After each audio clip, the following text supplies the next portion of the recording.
Well, hello there, and welcome to Thoughts on Thursday, where we meet every Thursday to think, apparently. And today, I had a notion that we should maybe think about what is our notion of a higher power, all that is, source, God, or as Eric Pearl says, that great pizza in the sky. Um, what do we think about that? Is is there such a thing? Does it matter? It is or it isn't? Does it care about us? Or is it just a power source that we manipulate with our intentions? What is that? Um, and you can take a minute to think. I certainly need a minute to think now. Yeah, Chels. I was I was thinking, probably shouldn't. I I don't think the adjective higher power, higher, I don't think it's the proper adjective anymore for the world we live in. I think it was a good adjective 100 years ago, 50 years ago. I don't know. I feel like it was used as a reason to do certain things to be worthy of the higher power. I don't like that adjective at all. Yeah, I know For what you're. me, it's not a higher power. It is what it is, and it you know I don't look at myself as a lower power, I guess is what I'm saying. Yeah, But I am just a veiled thought form of wearing a meat suit. Go ahead, Doreen. So for me, sometimes the animal world um, accepts this a little more clearly for me. And I don't remember if I shared this while we were recording one of these or just if it was just between you guys, but I had noticed the stretch of the highway where there was a lot of roadkill and last year. And I even counted from the beginning of spring to the end of fall. It was probably around 53, 54 deer, just in 9 months. And so I thought that was pretty excessive, but you feel helpless, right? So I decided I'm not helpless. Maybe I can imagine some things. And so I did like a little blessing, like a prayer for that stretch of the highway. And it was you don't have to. Nobody has to. We don't have to. He doesn't have to. She doesn't have to. They don't have to. And it was meant for anybody to receive that was driving through or in the area and all the animals. And immediately all the birds said, "Ooh, yes, we'll just have this on our wings and we'll just fly around this area with that. Thank you." Okay. Did that actually happen? I don't know, but it seemed to. So, a couple of things. Cut to, we're 6 months in, and I've only counted 13 total dead animals. I even included like foxes or a cat or, woodland creatures. Um, and one thing I noticed too is this has been a very rainy spring and summer, like way more rainy. Just it's been more rainy than nice, which means things are getting watered. And so I thought, well, maybe that means that the deer don't have to come as close to the freeway to eat. So I thought that was interesting. And a couple of days ago, I was just imagining some things. And I said, well, how can I build on this? Because maybe something's happening here. And I asked for any of the souls of any animals that wanted to show up and share anything about what would help. And there were many. I'm sure it wasn't all, because I'm sure that's well into the tens of thousands. Um, and the image that came when they showed up was blue light, kind of like a fog just sitting over, not a fog, but light. Like when the sky is really bright blue, it was that color, just along the highway. And my sense was it was some kind of like a time warp, like a wormhole almost. Because in my original thought, I wanted to kind of bend the time-space continuum such that nobody had to collide there. They could leave earlier, they could leave later, and I know darn well, because of how this works, because of Source, that that can happen. And so I believe that this blue was a manifestation of that idea. And that's my share. That's so cool. We forget how powerful we are. And maybe that's what's wrong with that term, higher power, because we're all powerful. Oh, and two more things. So yesterday when I was driving through and pondering that, a flock of, I think they were starlings, flew right in front of my car. It was a pretty big flock and I could see them crossing. I'm like, okay, I'm getting closer. I'm getting closer. I got so close, I thought for sure I was going to hit at least two of them. I didn't hit any of them. And I just felt like they were letting me know, see, it works. And a deer walked right up to me last night, a male deer. They'd never walk right up to me. But last night, one just was like, oh, who are you? And he just was coming and coming and coming. And he stopped about 20 feet and he just wanted to say hello. And then he went about his way. That's never happened. Wow.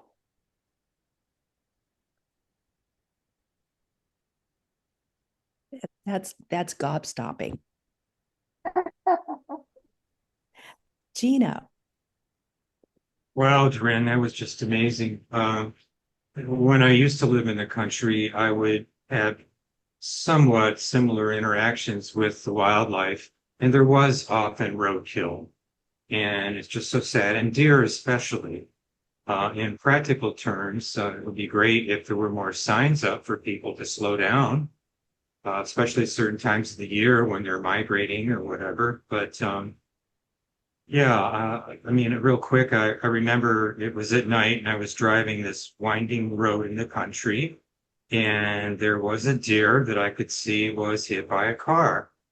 So I stopped and got out of the car and went towards the deer, and the deer started walking across the road to the woods.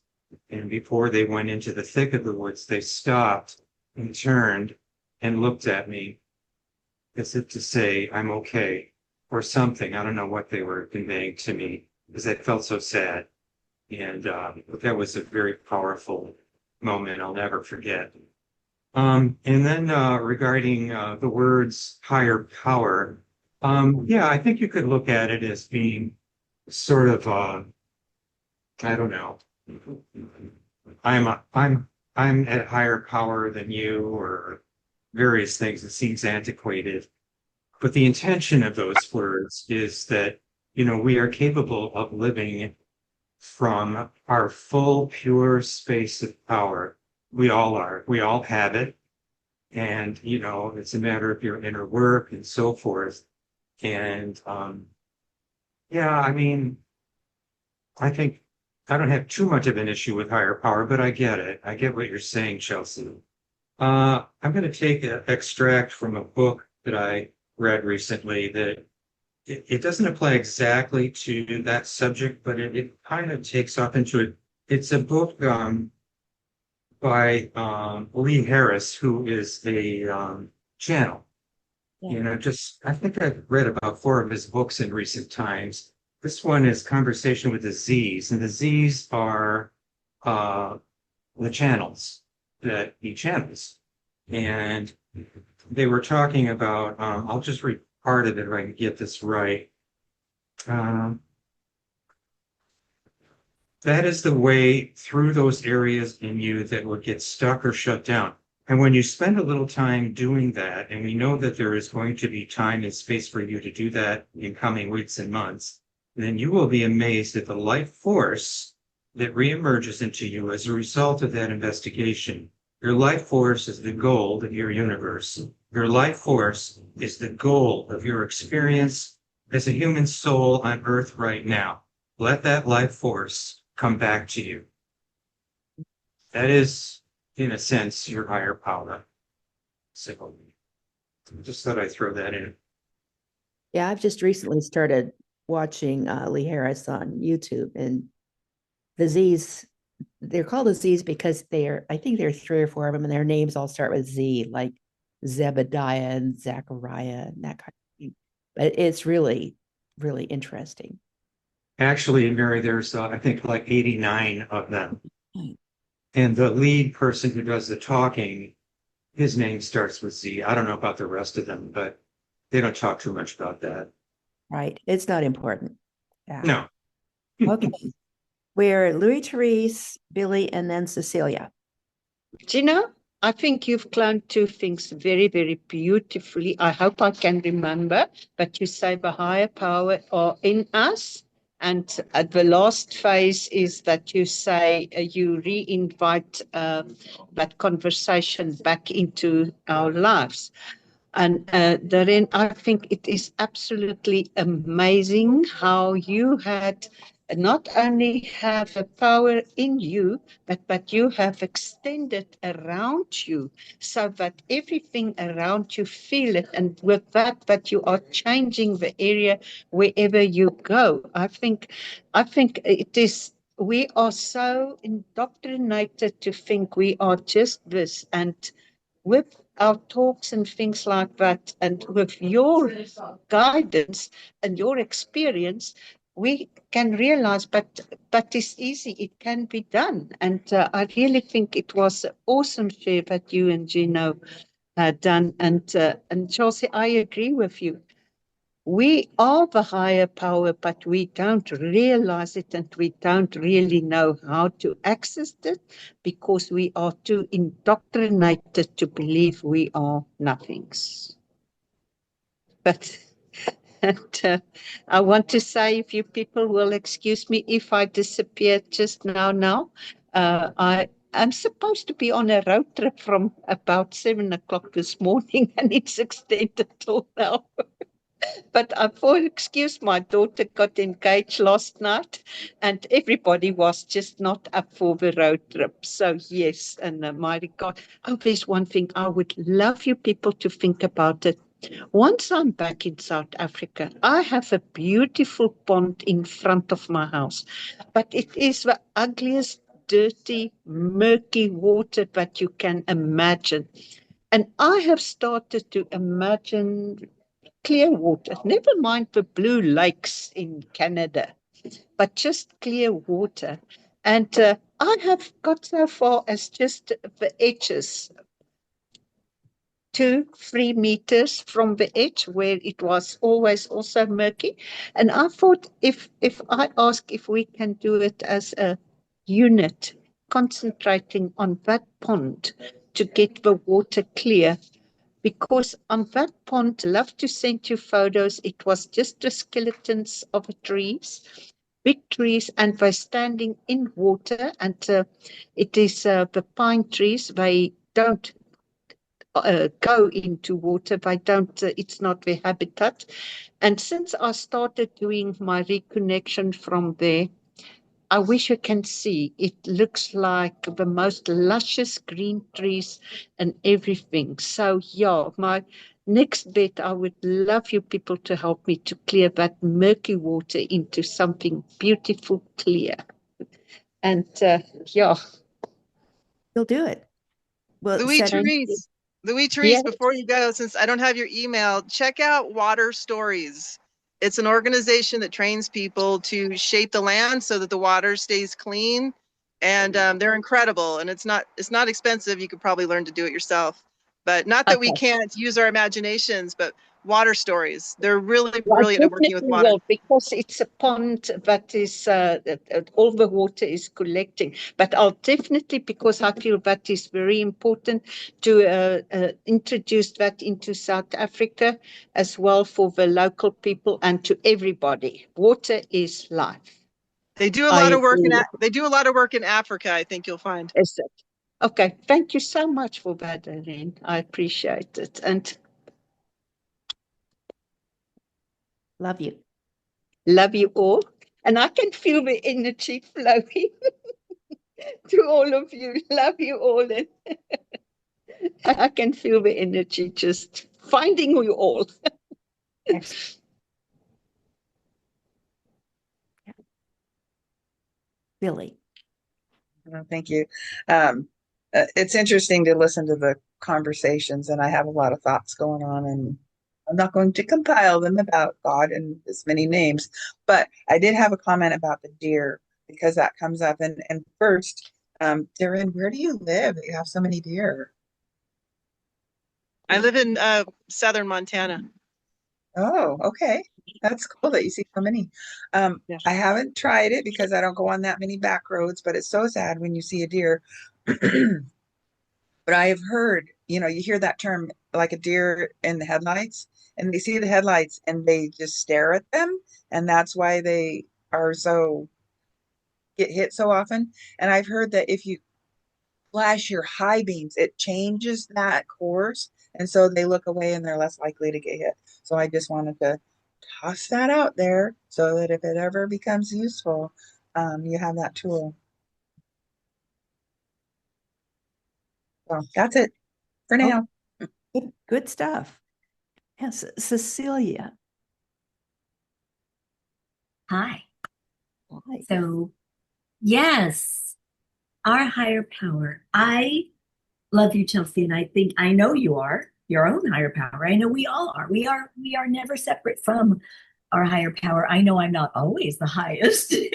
I know I've got my low points as well, but I know that when I am living my greatest joy, when I am doing that which I love, I am open to receiving so much information and it's just flowing, flowing, flowing.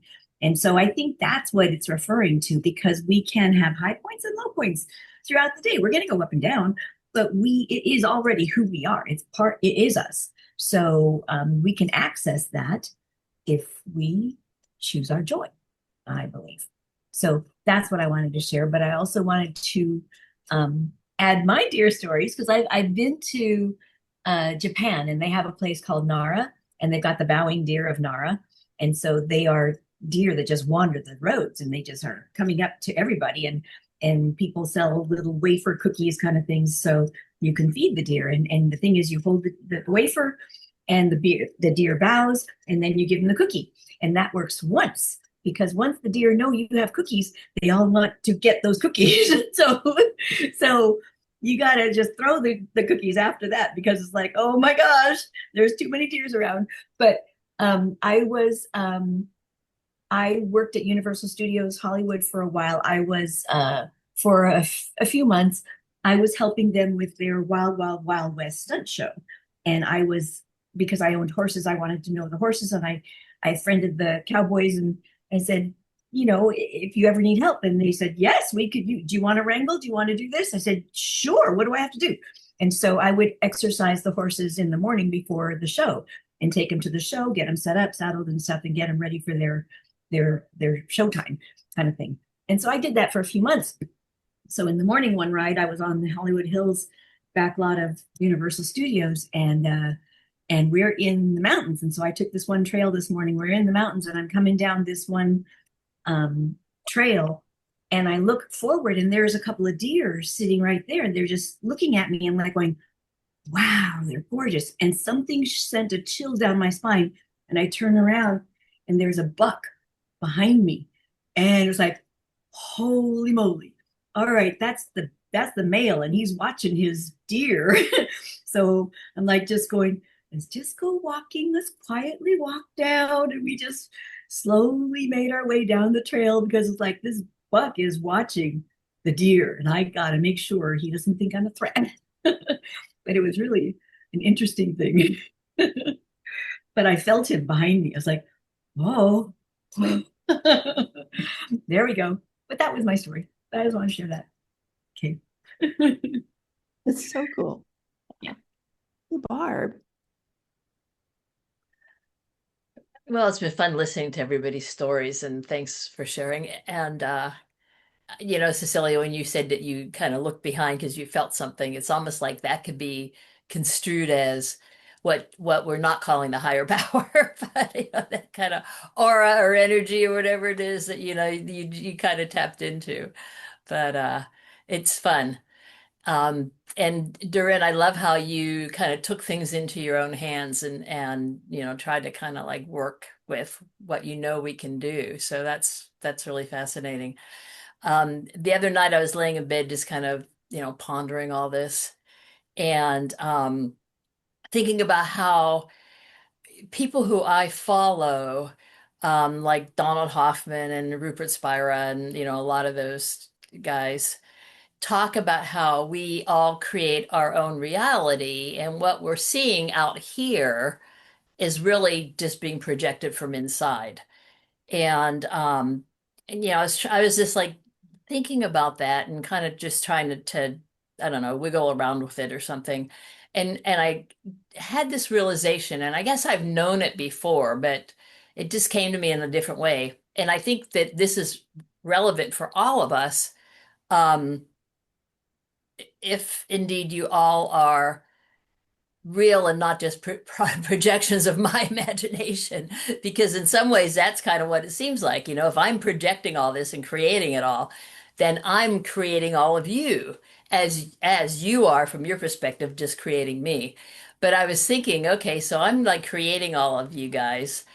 Um, and then that means that, well, if I create everything, then I'm God, because that's what God does, right? And so I am God. It's like, whoa, okay. But on the off chance, I mean, it almost kind of made me feel alone because it's like, okay, so I am here, this God, and you guys are all just like pretend. But then it's like, okay, but maybe you really are out there, projecting me too. That means then that you're gods also. You're also God. And so that then we are all really one because it's just like this big loop. And anyway, it was just kind of fun to think about. And then when we brought this topic up today, I just thought I'd share that and see if anyone had other thoughts about that. So I'll just leave it there. Hey, thanks, Barb. Doreen. Yeah, Barbara, exactly. I've been recently in the same exact place. It was using the same sentences and all that perspective, Barbara. And what I was going to share with Louis Therese before she left was, and I'll share this with her later, but what has changed for me, and I think I mentioned this to Barbara recently, just between the two of us, is I am spending way less time pondering what it is and how it works, and I'm just using it. And so I'm like, okay, well, I'm just going to imagine. I'm just going to start imagining stuff because I've spent years figuring out what imagination is. So now I know what it is. I need to use it a little more. I don't really use it that much. I use it kind of like everyone else does. I'm going to get outrageous with it. I'm going to be so bold as to think that I can actually help something in the highway system. But there's so many other things to do. So if anybody has any shares like that, please just do it. Just imagine something and you'll be surprised. Especially the animals are going to let you know. People will too, but the animals will really come out and they'll let you know your imagination is happening. And imagination is not so fake as people think. It's real. Billy, and then Katina, did you have a comment? Okay. Yes, I changed my mic. Can you hear me? Yeah, but we're going to go to Billy first and then you. I know. That was one of my questions. Okay. Okay, we can hear you. Perfect. Okay, so this is a little teeny tiny poem. You're gonna love this. Called My God. My God shines through the eyes of someone you love, explodes through the beauty of a flower, caresses through the sound of music. My God shows me the beauty all around me. I see my God in you. That's beautiful, Billy. That is beautiful. Thank you. Katina. I have a quote that I sent to Barb the other day. When we realize we don't exist, everything comes to us. I mean, we're not here. It's not. Oh, it's just not what we've been taught it is. Existence. It's just nothing like what we've been taught. And I've been listening to Christopher Hitchens, who I love. And he really got into it with some archbishop. And he said, with over 2,500 gods, you can't claim your God is the God, because if you're right, everybody's right. And if you're wrong, everybody's wrong about their God being the God.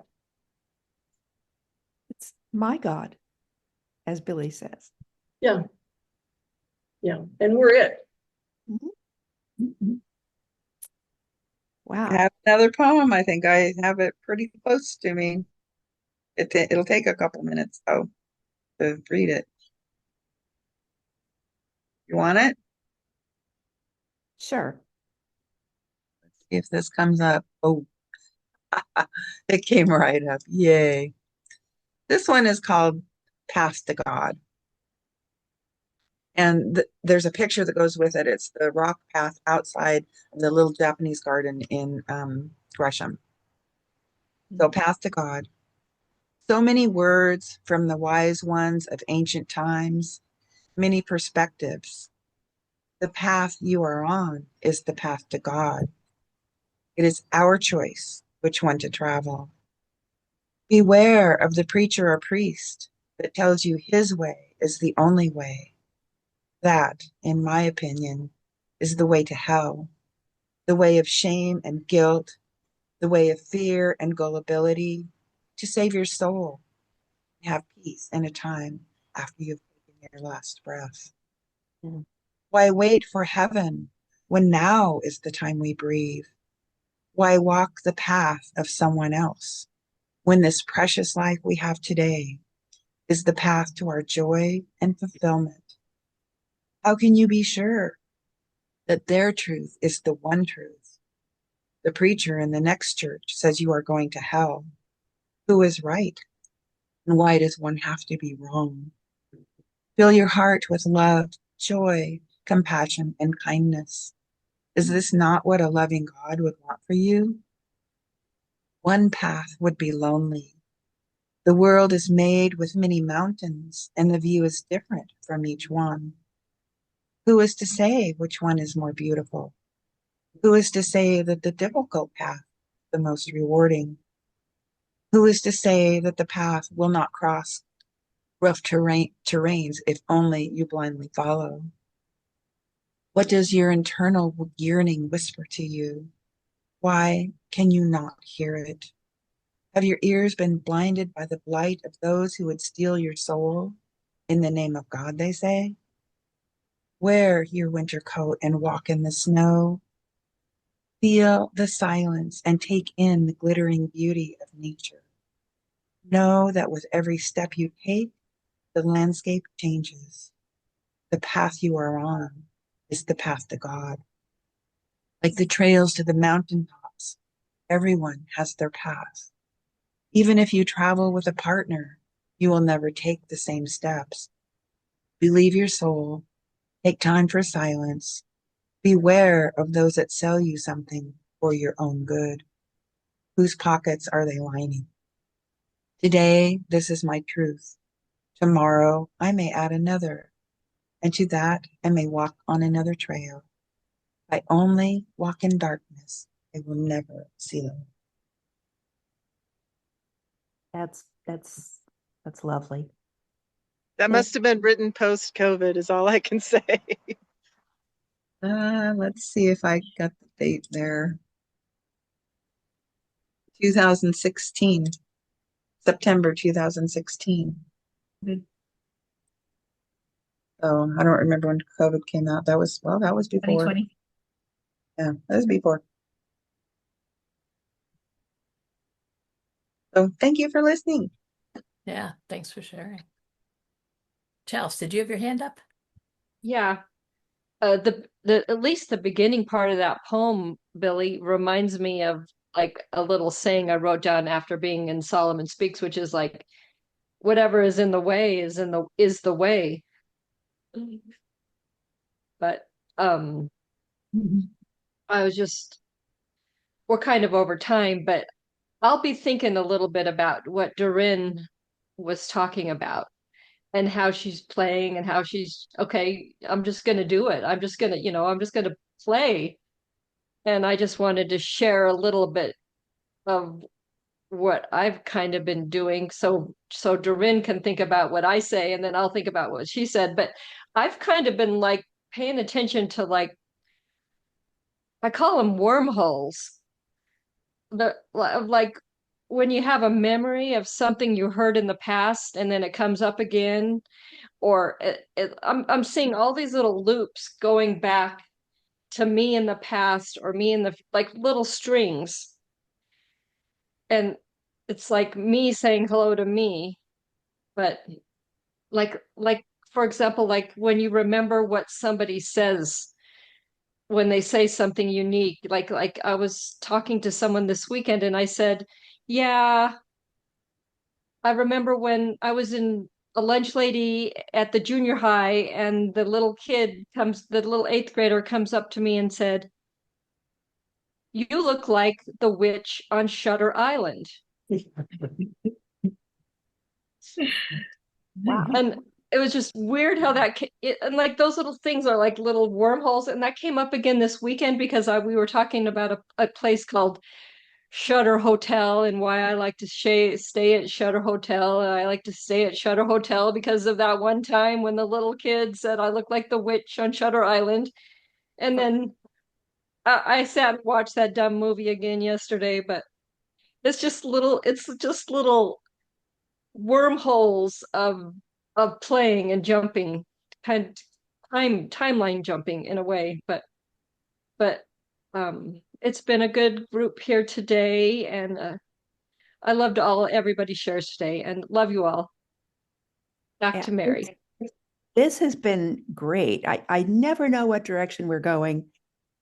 Even if I think I have a really focused topic, it just goes where it's going to go. And that's so lovely. Thank you all. Mary, that's life. It just goes where it wants to go. It's where it wants to go. And it is what it is. And the path opens in front of you or the obstacle shows you the way. We'll come back to this topic, I'll bet. And we'll see you all next week. Love you all. Enjoy Goodbye, the season everybody. on your path. Bye.